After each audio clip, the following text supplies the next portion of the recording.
Semua katakan shalom. Wow, jam 10 selalu penuh. Dan saya percaya hadirat Tuhan yang menyembuhkan, melepaskan ada di sini. Katakan amin. Tadi pagi I enjoyed so much. Aku enjoy banget tadi pagi dan begitu banyak yang dilawat Tuhan. Banyak yang DM saya tadi di IG, di Instagram. Dia bilang, Pastor terima kasih untuk saying the message, untuk sampaikan pesan tadi pagi. Saya akan sampaikan hal yang sama, tapi saya harapkan Tuhan berbicara dengan cara yang khusus.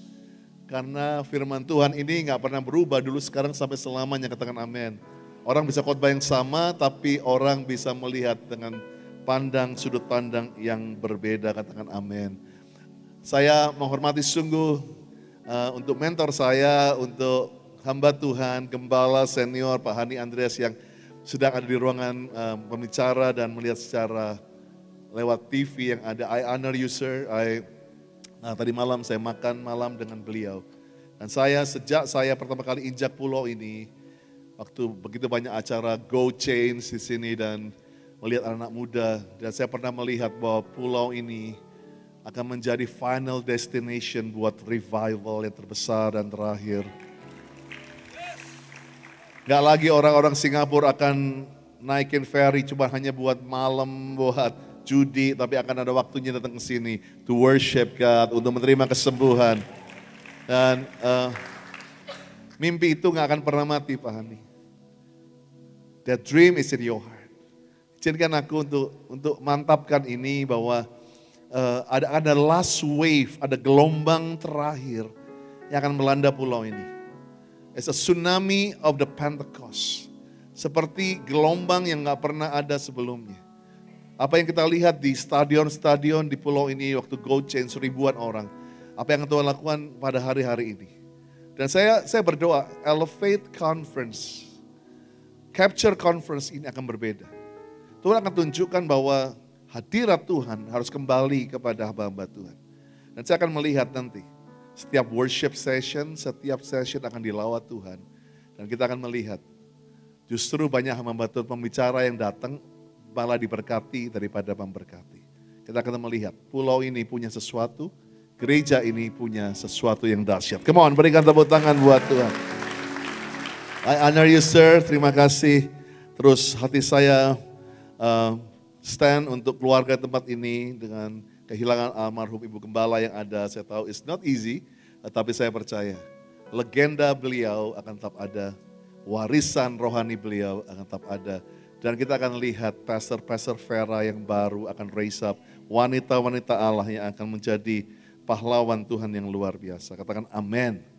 Dan bulan ini kita belajar mengenai loving and caring, mengasihi dan untuk perhatian satu dengan yang lain. Saya harapkan saudara sudah makin mesra, suami istri katakan aha gitu. Bisa gak suami istri yang ada sebelahan mulai gandengan tangan, saya tahu kaku banget begitu ya. Mulai gandengan tangan, mulai peluk dong istrinya waktu dengerin khotbah supaya dia gak tidur begitu ya kan. Bangunin dia, suaminya jangan main handphone terus gitu ya. Saya harapkan kita belajar selama bulan ini untuk menjadi gereja yang punya value, salah satunya saya tahu gereja ini as a Tapga family ya tadi apa tuh? S1, yes. Saya percaya kita satu bersatu untuk value ini. Salah satu value gereja ini mau dikenal sebagai gereja yang loving and caring. Gereja yang mencintai dan sangat care, punya perhatian kepada orang lain. Sehingga saya percaya hari-hari ini untuk bicara mengenai mengasihi dan dikasihi adalah sesuatu yang tidak masuk akal. Semua bilang tidak masuk akal. Hari-hari ini begitu banyak orang yang tidak mau menikah karena banyak orang yang bilang, apa sih cinta? Seringkali saya sebelum pemberkatan nikah, saya bilang, tanya sama para mempelai, is love enough? Apakah cinta cukup untuk perkawinan?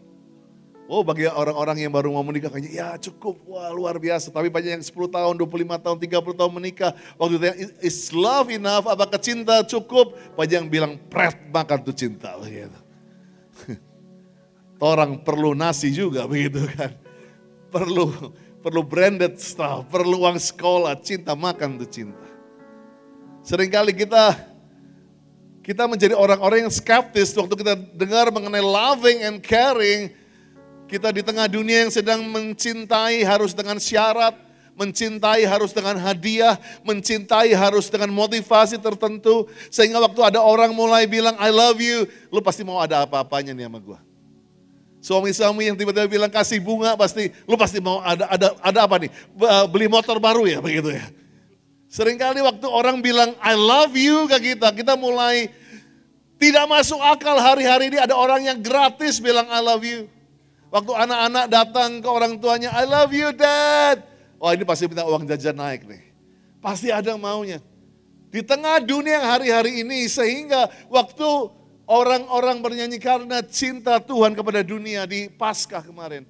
Orang-orang bilang itu cerita yang gak masuk akal. Gak mungkin ada orang yang mengasihi seperti itu.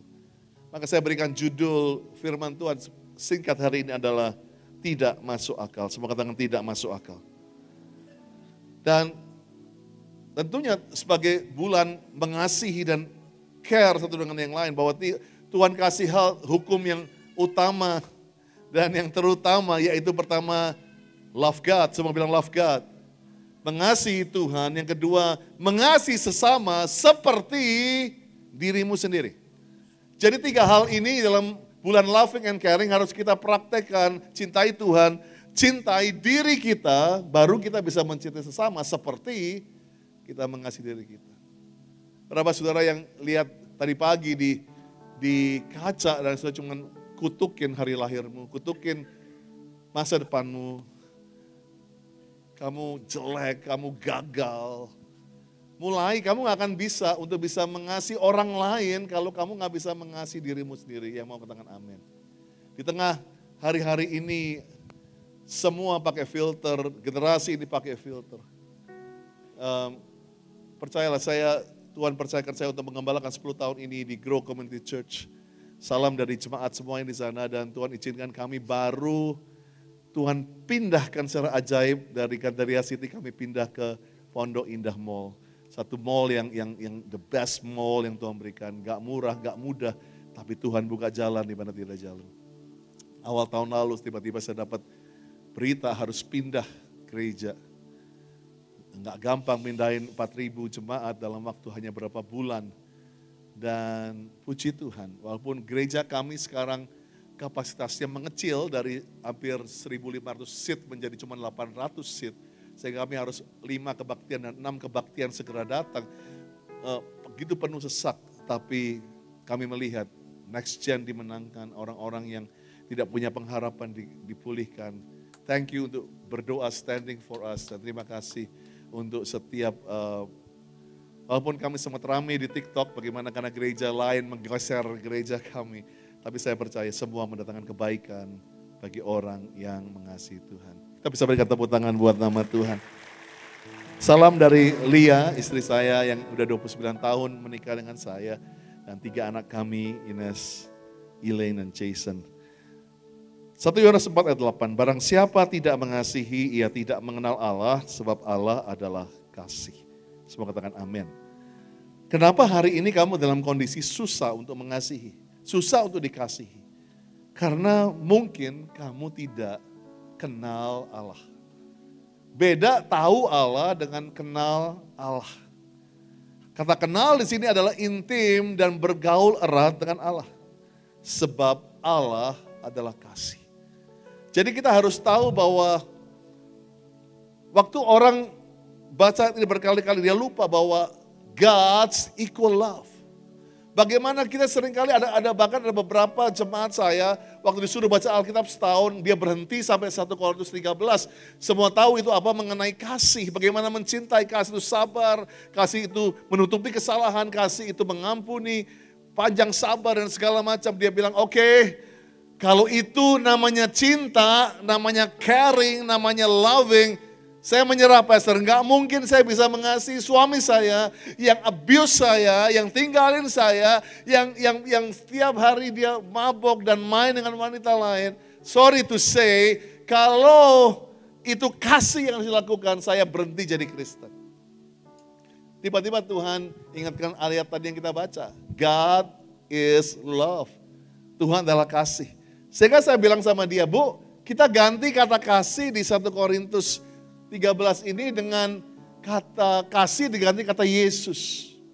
Waktu dia mulai dia udah nangis. Yesus itu sabar. Wow. Kalau kita ganti kata kasih dengan Tuhan.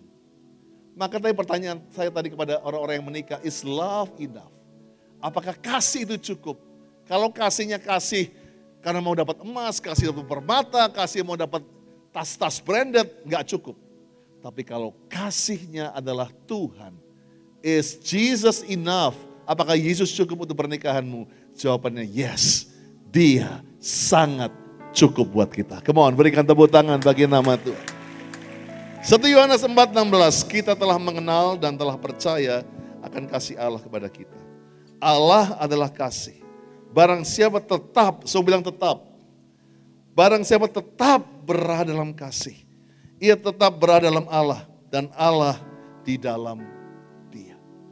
Disinilah kita harus tahu bahwa Tuhan, kita nggak bisa mengasihi, kita nggak bisa mengenal, kita nggak bisa percaya akan kasih Allah kepada kita karena kita nggak ada di dalam kasih. Bahkan hari ini di tengah dunia yang sedang mengalami makin dingin akan kasih. Di tengah dunia yang saat ini orang makin anti untuk menikah. Orang-orang makin anti untuk bisa berhubungan pacaran karena apa? Tidak lagi menghargai yang namanya cinta. Orang-orang mulai pahit namanya kasih. Orang-orang dingin atas kasih. Di Jakarta kau sudah lihat setiap hari pasti ada yang berantem di jalanan. Cuman kesenggol spionnya aja bisa turun pukul-pukulan. Kasih menjadi dingin. Dulu Indonesia terkenal sebagai bangsa yang begitu loving and caring. Bangsa yang saling gotong royong, saling membagi karena kasih. Tiba-tiba hilang begitu saja. Saya percaya, saya harapkan gereja tidak kehilangan kasih itu. Banyak kita datang bahkan kita mulai ragu apakah Tuhan mengasihi saya atau tidak. Kita mulai ragu kalau Tuhan mengasihi saya, kenapa saya harus ngalamin banyak hal seperti ini. Kenapa saya harus lahir di family seperti ini. Kenapa saya harus, perkawinan saya harus seperti ini. Kenapa ekonomi saya harus seperti ini. Apakah Tuhan mengasihi saya? Banyak kita mulai bingung dan meragukan itu. Tapi pesan pastor adalah tetap, semua bilang sekali lagi tetap. Tetap berada dalam kasih, tetap berada dalam Allah. Dan Allah harus ada dalam kita. Di tengah dunia yang Paulus tulis mengenai manusia akhir zaman yang selalu mencintai dirinya sendiri. Dikatakan bahkan tidak tahu cara mencintai. Ya nanti baca di rumah ya. 2 Timotius 3 ayat 1-5. Dikatakan manusia menjadi garang. Manusia menjadi memfitnah. Tidak suka menjelekkan orang. Gak bisa menguasai diri. Tidak tahu mengasihi. Berontak pada orang tua. Semua itu terjadi hari-hari ini. Tapi yang luar biasanya Paulus bilang. Mereka ada dalam ibadah kamu. Tapi mereka tidak percayakan kuasa Tuhan. Jauhilah mereka. Artinya apa? Hati-hati proses. Virus tadi yang tidak masuk akal namanya cinta. Tidak masuk akal aku bisa dikasih. Tidak masuk akal aku bisa ada orang yang mau berkorban buat aku. Itu mulai masuk ke gereja. Jadi orang ini beribadah, melayani. Tapi mulai bilang, is God loving me? Apa Tuhan mencintai aku? Apakah Tuhan mengasihi aku? Banyak orang bahkan Tuhan udah lihat seperti kepada jemaat di Efesus di akhir zaman Tuhan bilang bahwa engkau telah meninggalkan cinta kamu yang mula-mula. Siapa di sini yang pernah pacaran? Boleh angkat tangan. Masa gak ada yang pernah pacaran di sini? Ingat waktu kamu pacaran? Oh semuanya menjadi begitu gak masuk akal. Ingat waktu kamu harus pergi ke rumah daripada pacar kamu, walaupun capek. Tapi kamu ladenin terus, baru habis kerja 2 shift. Begitu pacar bilang, I miss you sayang, langsung tancap gas gitu ya kan. Lu jadi gak masuk akal. Ingat gak kita menjadi gak masuk akal, orang bilang, kenapa sih lu di food court ketawa-ketawa gitu ya, sambil senyum-senyum. Karena gua cinta banget sama dia. Padahal jerawatan semua begitu kan. Orang bilang, lu apa sih yang lu lihat cakepnya, nggak tahu deh, nggak masuk akal. Ingat nggak waktu kamu jatuh cinta, semuanya menjadi nggak masuk akal. Nungguin pacar, belanja 5 jam kayak 5 menit. Sekarang udah menikah, ke 5 menit kayak 5 jam begitu ya kan. Udah kehilangan cinta. Karena cinta seringkali nggak masuk akal, katakan amin. Nah seringkali inilah yang saya mau bawa buat kita. Seringkali kita waktu kita selalu berusaha melogikan cinta. Cinta itu udah pasti ada maunya. Cinta itu pasti ada politiknya. Cinta itu pasti ada udang di balik batunya. Cinta itu gak ada yang murni. Gak masuk akal ada orang yang benar-benar mencintai. Apalagi itulah manusia akhir zaman. Orang tidak tahu bahkan, bahasa asli tidak ngerti gimana mencintai. Tapi kalau saya bilang God is love. And love is crazy. Seperti kita waktu itu kita gila banget. Saya percaya kalau God is love artinya Tuhan adalah Tuhan yang sangat mencintai dengan gila-gilaan kepada kita. Yang setuju berikan tepuk tangan kepada Tuhan. Haleluya. Inilah yang saya mau bilang hari ini, satu cinta yang gak masuk akal. Satu cinta yang gokil. Bahkan disinilah Daniel, dia jatuh cinta sama Tuhan karena dia kenal Tuhannya. Daniel 11:32, orang yang berlaku fasik terhadap perjanjian akan dibujuknya sampai murtad. Murtad artinya apa? Udah gak lagi kenal Tuhan itu. Ninggalin Tuhan. Ninggalin, kalau God is love, dia ninggalin kasihnya Tuhan. Dia pahit sama kasihnya Tuhan. Dia akan menjadi murtad. Tetapi umat yang intim, yang kenal Allahnya, yang kenal kasihnya, kamu akan tetap kuat dan akan tetap bertindak. Bagaimana jadi gereja, jadi individu, jadi seorang suami, seorang istri yang loving and caring adalah tetap kenal Allahmu. Yang mengerti katakan amin. Yohanes 3:16 adalah ayat yang menjadi ayat hafalan sekolah minggu. Yuk kita baca sama-sama ayat yang luar biasa. John 3:16, 1, 2, 3. Karena begitu besar kasih Allah akan dunia ini. Ia telah mengaruniakan anaknya yang tunggal. Sebab setiap orang yang percaya kepada tidak binasa, melainkan beroleh hidup yang kekal. Kita baca ayat ini, kita hafal ayat ini, kita nyanyikan ayat ini bertahun-tahun, berpuluh-puluh tahun. Tetapi kita seringkali kita lupa ada satu kata begitu besar, sebuah teriak begitu besar. No. Sekali lagi, begitu besar. For God so loved. Begitu besar. Kita baca berulang kali. Kita coba masukkan akal kita ke ayat ini. Karena begitu masuk akalnya cinta, maka dia mengasihi dunia. No. Karena begitu besar, kata begitu besar ini extraordinary, sangat besar, tidak tertandingi besarnya, nggak masuk akal ukurannya. Yang mengerti katakan amin. Tuhan itu begitu besar, bukan mengasihi, arti ini nggak bilang mengasihi orang Kristen. No, banyak gereja maunya, jadi Kristen dulu baru Tuhan mengasihi. No. Kata dunia adalah orang yang susah, orang yang bejat, orang yang buruk, orang yang ditolak, sampah masyarakat, orang yang gak sempurna, orang yang hilang, orang yang seperti hancur. Itulah the world, kata dunia, Tuhan lukis seperti itu. Begitu besar kasih Allah pada manusia yang hancur, yang cintanya udah gak bisa mencintai Tuhan, yang lagi menghujat dia. Begitu besar. Kata begitu besar ini saya katakan sampai dia tuh seperti cinta gokil banget. Saya gak bisa kata-kata yang lebih sopan karena itu Tuhan tuh sangat obses. Saya mau bilang obses. Pernah ada cewek-cewek di sini yang diobsesin sama cowok ya kan. Yang cinta banget, yang bahkan menjurus ke obses dan cemburu begitu kan. Tiap baru pulang, lu udah makan belum? Pergi sama siapa tadi? Setiap detik dikontrol, setiap detik diobses. Tiba-tiba di depan rumah lagi difotoin begitu ya kan. Diikutin kemana-mana. Kata obses memang gak enak. Tapi itulah Tuhan, saya percaya.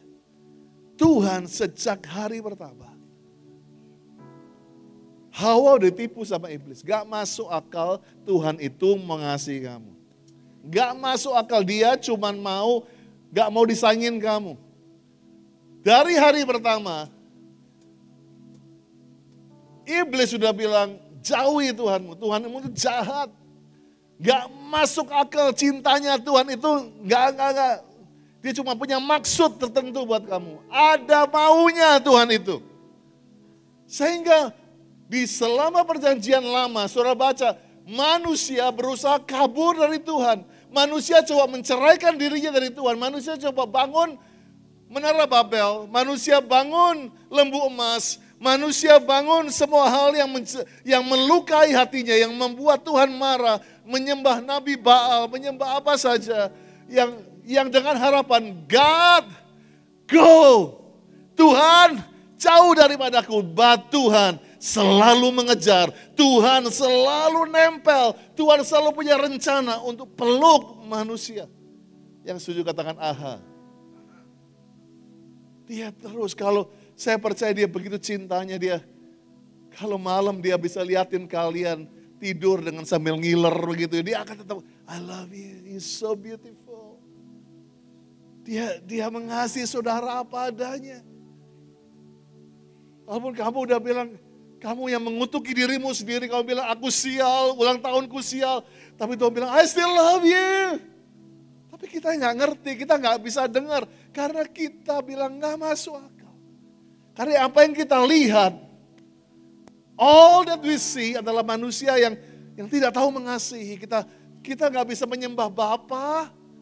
Karena yang kita lihat waktu kita bilang Bapak adalah tamparan. Bapak yang gak pernah muji kamu. Bapak yang gak pernah nepati janji buat kamu. Ya waktu kamu sebut Tuhan adalah selalu Tuhan yang otoriter.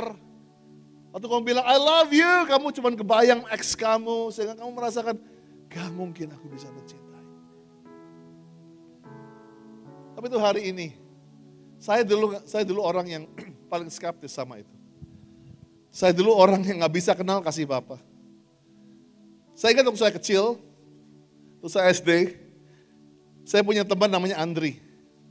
Dan Andri ini punya papa yang saya bilang cinta gokil banget sama dia. Obses banget, menjadi fans nomor satunya dia. Setiap kali Andri ini ngeband, anak SD ngeband kan dia masih falas-falas, gak kayak teman-teman ini jago-jago gitu. Ngeband dia main bass, walaupun bapaknya akan ada paling depan. Nyalain center, kasih poster, I love you Andri. Begitu. Dia menjadi bapak yang paling depan, sportif, dia akan bilang, that's my son, itu anakku. Andri cuma nunduk aja main bass sambil malu, bapaknya malu-maluin banget gitu. Andri main bola, bapaknya ada di situ. Pakai coreng-coreng pula begitu kan, pakai ikat merah putih, pakai trompet, pakai rebana. Dia teriak paling keras. Satu kali Andri ngegolin, dia gendong Andri, kelilingin lapangan. Andri cuma nunduk malu, merah mukanya. Waktu saya lihat sebagai seorang anak yang saya nggak punya kasih Bapa waktu itu. Saya lihat pemandangan seperti itu. Saya mulai bernasar. Saya bernasar seperti Tuhan, kalau nanti aku jadi papa, aku jadi ayah, aku tidak akan sama seperti ayahnya Andri. Gue akan jadi cool dad. Semua bilang cool. Sambil tangan seperti cool gitu. Itulah tiba-tiba hari itu saya mulai bernasar. Andi, kalau kamu jadi ayah, kamu jadi daddy, you have to be a cool dad. Kamu gak akan maluin anak-anak kamu gak akan buat mereka jadi merasakan, aduh lu norak banget punya bapak seperti lu. I will be a cool dad. Dan cool menjadi filosofi hidup gue sejak hari sampai sekarang. Oh enggak gitu ya. Cool is dalam pikiran saya waktu itu. Lalu saya mulai berubah setelah akhirnya mulai punya anak. Dan anak-anak saya, Ines yang paling besar, Tuhan kasih talenta banget soal musiknya, production. Dia bisa buat drama musikal, dia bisa buat production, dia bisa apa yang brilian banget. Saya sebagai orang tua datang ke sekolah dan orang-orang tua yang lain bilang sama my goodness, anak lu hebat banget. Dan saya waktu itu lihat production Ines seperti kepingin loncat di sini. Kepingin seperti teriak, Ines I love you, you're so good. Tiba-tiba saya ingat Nasar itu, Andi please be. Setiap kali saya mau meledak rasanya, lu gak keren banget, lu mau jadi cool, keren aja. Anak lu tahu kok apa yang di hati lebih baik daripada yang diomongin, pret begitu padahal ya kan. Seringkali kita ngomong begitu kan, hati orang lebih tahu lah. Gak usah ngomong deh, hati lu, anak lu tahu lu datang di sini support dia. Jadi saya tuh gak pernah di depan orang muji anak saya gak pernah kayak kasih endorsement ke mereka, enggak. I try to be cool. Anak kedua saya Elaine, suaranya emas banget, dia bagus. Dia nyanyi sama Widya, kemarin Tuhan yang beracara, berkati banyak orang dan Elaine dipakai Tuhan. Setiap kali Elaine nyanyi, orang kasih standing ovation. Saya juga kepingin teriak, I love you Elaine. But once again, I need to be cool. I need to be cool. Well, akhirnya anak saya yang ketiga cowok, ini anak cowok satu-satunya. Cowok beda banget sama kakak-kakaknya. Dia lebih ke sport daripada ke seni. Anak saya sport apa aja dia sampai hari ini, kita sering main golf sama dia sampai sekarang pun. Dan karena Jason anak mujizat buat kami, sempat divonis dokter dia gak bisa bertumbuh secara tubuh. Tapi karena kami, Tuhan buat mujizat dia bisa sampai hari ini dan sehat dan melayani Tuhan. Tapi saya ingat waktu itu Jason begitu baik dalam salah satu olahraga yang suka adalah berenang. Tapi saya gak terlalu perhatikan, ternyata dia tuh luar biasa. Dan satu malam dia datang kepada saya, Dad besok datang ya ke acara pertandinganku, ini final DKI umur 7 tahun. Wow, jadi kamu final? Iya, kalau aku menang aku juara DKI di kelas 7 tahun. Wah saya excited, saya ingat pagi itu pelayanan karena itu pertandingan dia mulai jam 11. Saya sampai ke gelanggang perenang di Senayan, sampai di situ, wah udah vibe-nya itu, karena ini tingkat provinsi, rame. Dan begitu saya masuk, saya kaget, udah kecium, udah kelihatan orang-orang tipenya papanya Andri, udah banyak banget di situ. Papanya tahu yang mudah-mudah pakai rebana, pakai trompet, yang pijitin anaknya, lu lihat mata gua, fokus, dikasih jejelin pokari terus begitu kan, dikasih minyak angin lah, dikasih antangin lah, dikasih semua. Orang-orang tua yang obses banget gitu loh, yang belum lagi dia panggil juru foto alias babysitter semua, dia bilang, fotoin anak gua ya, jangan sampai hilang fotonya semua. Dan apalagi waktu saya datang ke gelanggang renang, sebagai gembala, saya kaget tiba-tiba banyak jemaat saya orang tuanya di situ. Dan saya langsung bilang pada diri saya, Andi ingat, you have to be cool. Jadi waktu I excited untuk lihat anak saya, tapi saya bilang, Dek, cool, lu tenang aja. Yang penting lu di sini, yang penting lu support anak lu. Dan saya sampai di situ dan masuk, wow, saya udah penuh banget itu tempat. Di sekitar kolam renang adalah orang-orang tua yang obses semua tuh kepanasan, mereka pokoknya anaknya yang teriak-teriak seperti itu. Dan saya akhirnya ngumpul dengan satu segmen yang saya bilang cool that segment alias suami-suami kepaksa gitu ya. Suami-suami dipaksa istri itu datang karena kalau nggak datang nggak bilang sayang anak. Sehingga saya ngumpul sama mereka, ada yang ngerokok, saya sih baca Alkitab begitu ya. Dan mereka ngumpul, kita ngomong Vespa, ngomong mobil, ngomong segala macam di situ dan we talk. Bapak yang ada di situ, tapi kita nggak hatinya nggak ada di situ. Kita cuma terpaksa ada di situ. Nah, saya ngobrol di situ, yang penting ada di situ. Saya kasih support ke anak saya. Tapi tiba-tiba saya dengar di telinga saya ada satu suara. Sekarang final 7 tahun, Jason Ariel Cokro, disebut namanya. Begitu keras-keras speaker dekat saya, tiba-tiba jantung saya kayak berdetak, duk gitu. Seperti kayaknya mau meledak, excited, senang begitu. Karena semua langsung tepuk tangan, ada sebut nama anaknya, Go Budi, Go Andri, banyak banget begitu ya. Saya kepingin Go Jason, tapi tiba-tiba ada yang suara bilang, Andi please remember be. Oke, I know. Saya bilang, saya coba, tapi mata saya lihat sebentar, anak saya mulai jalan. Dan Jason coba cari papanya di mana, dia minta support. Saya tahu anak saya lagi panik, karena dia kalau udah panik mau muntah begitu kan. Saya bilang, dia bingung, dia kayak nervous banget. Saya kepingin banget tiba-tiba, karena saya ingat, walaupun saya kumpul di sini, mata saya ke sana, saya kepingin banget bilang, I am here son. Come on Jason, aku di sini. Kepingin itu, tapi seperti ada di sini yang barikade begitu. Seperti ada yang menarik saya. I have to be cool. Akhirnya Jason naik dan saya ingat 10 orang, dia nomor 5 di tengah. Everybody said, go. Waktu lompat, saya kaget, semua kaget. Jason berhenti berenang karena dia lupa ikat celana berenangnya, saudaraku. Dan dia harus berhenti karena melorot. Saya ingat, dan waktu itu semua orang teriak, orang kaget. Termasuk pelatihnya dia, termasuk saya. Saya ingat waktu saya langsung lihat, kepingin teriak, go Jason. Saya harus gigit bibir saya. Saya tutup mulut saya bilang, no, be cool. No, that's okay, saya tahan. Tapi saya ingat, tanpa saya sadari, saya udah mulai masuk ke sectionnya papanya Andri, saudaraku. Saya mulai masuk ke section bapak-bapak yang obses, saya tertutup mulut saya. Saya coba lihat anak saya kepingin bilang, come on Jay, come on you can do it man. Tapi saya tutup, saya bilang, okay, be cool. Saya bilang, dan Jason akhirnya coba berenang lagi. Dia urutan terakhir for sure, karena dia terlambat. Tapi begitu sampai 50 meter pertama, Jason menyusul sampai akhirnya urutan kelima. Wow, pelatihnya bilang, that's so good, 5 yang lain dia balap saudaraku. Dan waktu dia tendang balik, dia langsung udah urutan keempat. Terus begitu tight, dia 4-3, 25 meter pertama, 4-3. Saudaraku, tiba-tiba 15 meter terakhir. Saya gak pernah lupa itu. The last 15 meters, saya udah bilang gak mungkin anak saya menang. Tapi the last 15 meters, tiba-tiba Jason nyodok jadi urutan kedua. Dan tiba-tiba di semua orang lagi diam, ada satu suara yang teriak, go Jason! Itu gua.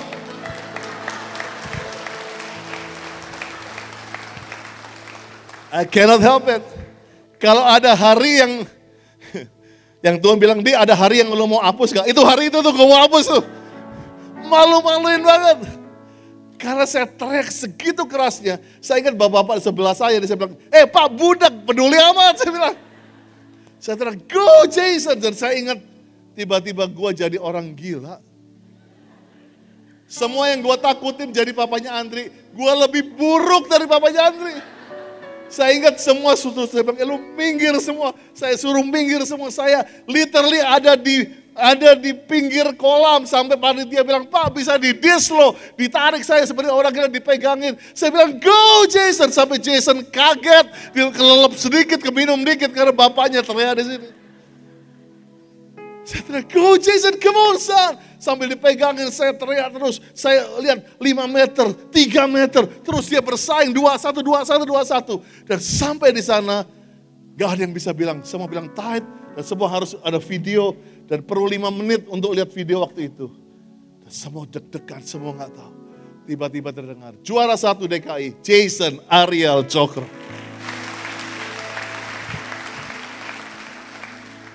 Kalian tepuk tangan, you have to see me.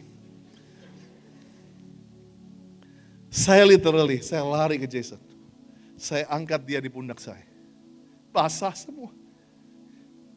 Saya literally kayak papanya Andri, saya bilang, this is my son. Ini anak gua. Saya pegangin medali, saya bilang, ini anak gua. Ini anak saya. Saya menjadi orang yang begitu, saya gak peduli. Jason malu, dan Jason gak malu sama dia. Dia bilang, I love you dad, I love you dad. Dan saya pegangin dia, saya pelukin dia, saya ciumin dia. Dan saya teriak waktu itu, this is my son. Saking saya jadi orang yang gak masuk akal hari itu. Besoknya pas saya ke gereja, saya baru tahu begitu crazy-nya saya. Banyak jemaat bilang, Pastor kemarin beda deh katanya gitu. Pastor biasanya jaga jaim di situ, kemarin teriak-teriak gitu. I don't care. Sejak saat itu, it changed me. Istri saya sampai hari ini paling gak suka kalau dia lagi ngevideoin Ilen nyanyi, Ines nyanyi, Jason, akuin apa aja. Karena saya selalu paling jadi orang yang malu. Saya bilang, go Ines, I love you. Saya akan teriak paling keras. Saya akan berdiri kasih standing ovation yang paling keras. Setiap kali anak saya khotbah, saya akan ada di depan, saya bilang, I love you, so good. Saya jadi ayah yang begitu obses dengan anak saya. For God so love you. Itu besar. Tuhan kehilangan coolnya dia. The Son of God, anak Tuhan. Jadi orang yang hampir telanjang loh. Dipajang di situ. Because I love you. Kalau dia bisa bilang hari ini buat engkau yang sedang ingin menyerah dalam gelanggang pertandinganmu. Dia akan teriak, go Budi. Go Andi, come on man. I love you. Sehingga waktu Tuhan ceritain betapa gokilnya kasih Tuhan pada dunia. Di Lukas 15, orang-orang Israel gak percaya. Cerita itu dibilang gak masuk akal. Dimulai dengan ada orang kaya yang punya 100 domba. Satu hilang. Orang Israel kan orang yang sangat bisa kalkulasi bisnis. Domba adalah binatang yang paling gampang punya anak. Ngumpul dikit kawin punya anak. Ngumpul dikit kawin punya anak. Jadi gampang, satu hilang. Dianggap sial aja, pasti dapat lagi. Orang kaya punya 99, satu hilang, 900 punya satu hilang. Tiba-tiba dicari yang satu. Ini orang-orang Israel bilang gak masuk akal. Cerita ini gak masuk akal. Belum lagi nanti dicuri yang 99. Yang kabur kemana? Ditinggalin. Dan yang lebih bilang gak masuk akal bukan hanya orang Israel, tapi dombanya sendiri yang hilang ini, yang ada di pinggir jurang ini, dia udah siap mati loh. Dia gini loh, orang berdosa itu tahu diri juga loh. Dia tahu gue udah bejat, gue gak kayak yang suka ke gereja tabga tuh. Gue bukan orang yang suka nyanyi, dan gue tahu gue gak layak. Mereka seringkali tahu diri. Mereka nerima. Dan mereka udah begitu gak tahu kasih itu kayak apa. Dan domba yang hilang itu dia udah siap mati. Dia tahu dia cuman karena waktu dia lemah, lapar, dia akan pingsan, dia akan jatuh di jurang. Dia udah kecepit di situ. Tapi tiba-tiba dia dengar suara itu. Domba, I'm coming for you. Aku datang buat kamu. Sheep, wait, I'm coming. Dia sendiri bilang, gak masuk akal. Ini gue pasti mimpi. Ini pasti deja vu. Ini pasti suaranya karang-karangannya iblis nih. Gak mungkin Tuanku. Aku yang salah. Aku yang kabur. Aku yang gak ikut jalannya. Aku yang mau kesesatkan aku. Dan dia datang, bayangin. Yang bilang gak masuk akal bukan hanya orang Israel. Tapi dombanya pun bilang, Enggak. Ini berapa kita ya waktu Tuhan bilang, I love you hari ini. Dia bilang, enggak masuk akal. Gue udah bejat Tuhan, gue udah sampah, gue udah broken, gue udah lakuin hal yang jijik buat kamu Tuhan. Pak Tuhan, I'm coming for you. Gue datang buat kamu. Dan bahkan firman Tuhan berkata waktu dia didapati, domba ini udah pikir gue bakalan ditinju, diseret, ditendang, bahkan mungkin disate. Dia udah harapkan itu. Tapi yang firman Tuhan berkata dia diangkat, ditaruh di pundak. Dan cara orang dulu itu mengangkat di pundak adalah kepalanya dekat dengan kepala Tuhannya. Kalau bisa dia cium. Dan sampai di kota dia bilang celebrate. Orang Israel bilang gak masuk akal. Di cerita yang kedua ada seorang wanita yang kehilangan duit 1 dinar. Dia punya 10 dinar.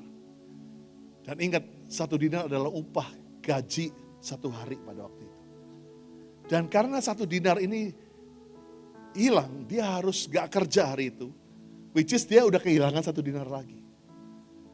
Dia gak kerja hari itu, dia bongkar semua rumahnya. Dia akan capek dan besok mungkin dia gak kerja, dia kehilangan 2 dinar. Saya bisa bayangkan, begitu mudahnya dia udah lupain aja dia pasti punya 9 dinar. Dia bisa bekerja, tapi dikatakan bahkan dia, kalau saudara bahasa aslinya adalah wanita itu menyapu pelan-pelan sampai saking pelannya dengan hati-hatinya sampai nanti sapunya kena ke koin itu dan kena lantai yang tidak rata. Klik, dia tahu itu di situ. Itu bahasa aslinya.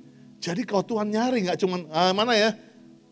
Nyari jangan pakai suara, pakai mata, ada yang bilang begitu kan.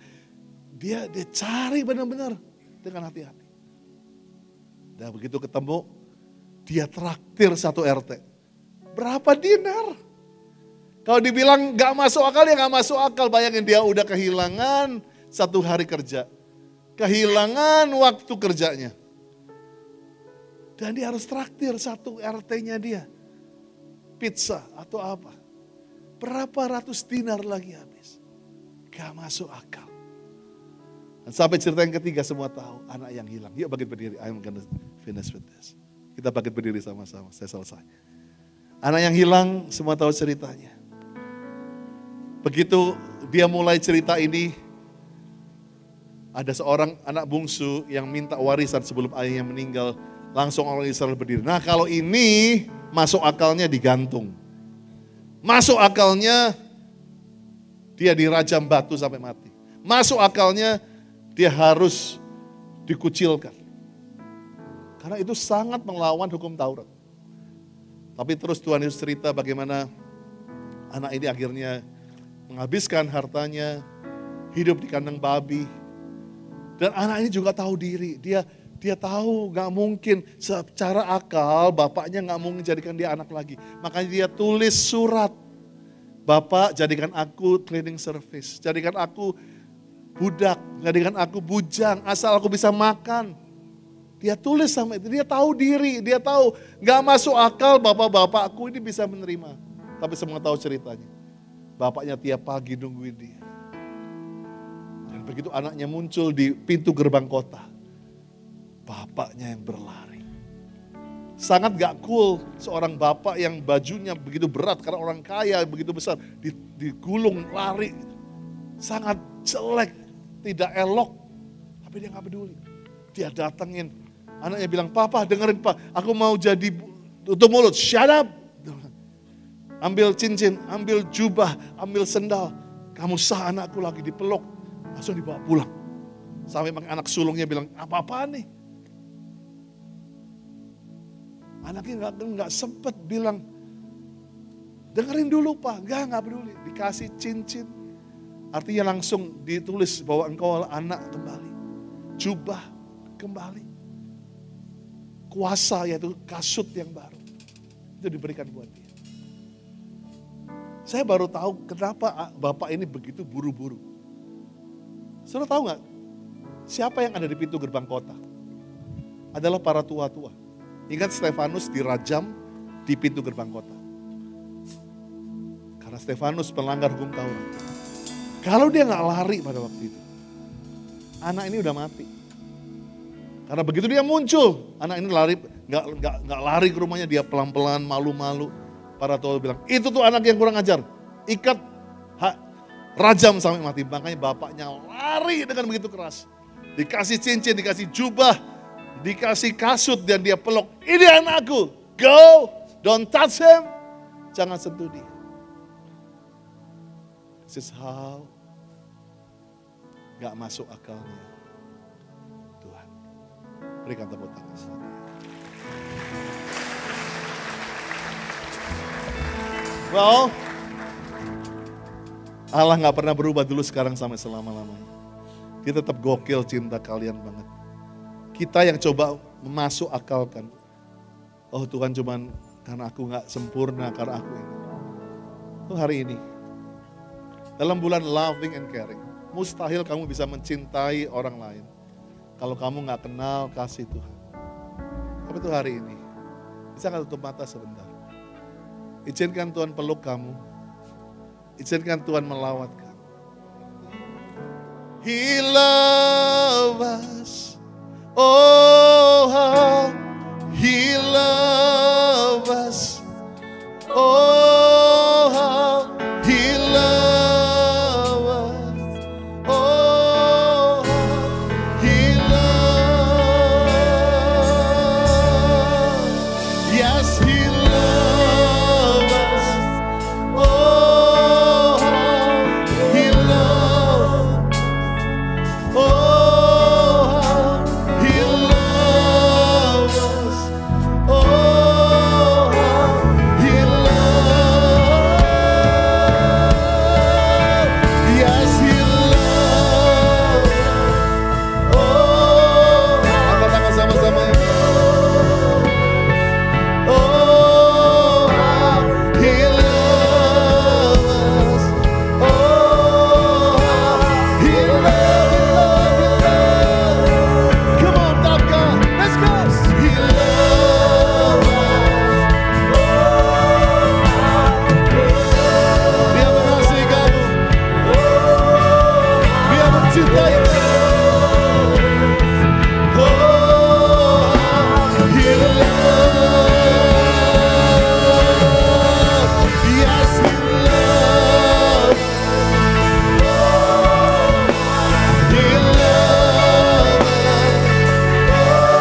Kamu udah datang di gereja waktu itu.